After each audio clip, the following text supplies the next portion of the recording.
danas obilazimo hirurški blok. Vidite i sami da sve ide isplaniranom dinamikom.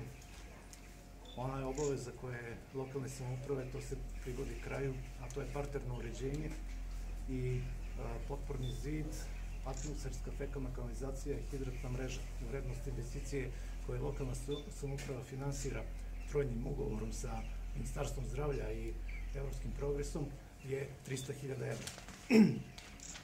Na kraju će da se stavi ta završni asfaltni sloj, kao i javna rasveta, i to se sve koordinira sa nadzorom, a među vremenu smo obišli same radove unutar hirurškog bloka koji se finansira iz Evropskog progresa, programa Evropski progres, a vrednost investicije je 2,8 miliona evra.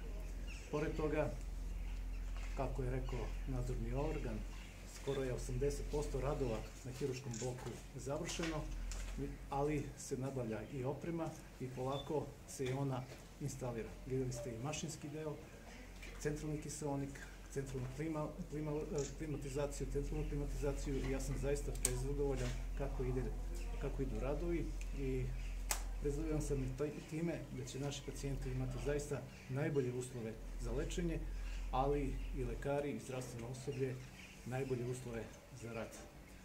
Ja se nadam da će se ispoštovati rokovi i da ćemo do kraja ove godine već imati završen hirurški blok i da će moći hirurške operacije da se rade u novom hirurškom bloku. Podsjetit ću vas da je ovaj hirurški blok kroz projekat Jedna bolnica pod jednim krovom počeo da se gradi 2005. godine.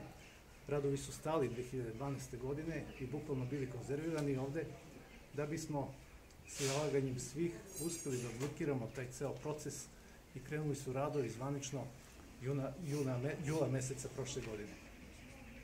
Već za godinu i po dana mi ćemo imati savremen hirurški blok koji će potom da se poveže sa starim paviljonskim delom i to će biti zaista jedna bolnica pod jednim krovom, imajući u vidu da smo obezbedili projektno-tehničku dokumentaciju za stari paviljonski deo koji se finansira u Evropski progres sa 50.000 evra, a da ćemo preko Kancelarije za upravljanje javnim ulaganjem ući u rekonstrukciju starog dela koji se oslanja na novi hirurški blok. I Vranje zaista, i građani Vranja, i građani Pčinjskog okruga imaju zašto da se ponose u budućnosti, jer će zaista imati najbolje uslove za lečenje. Ja se zahvaljujem.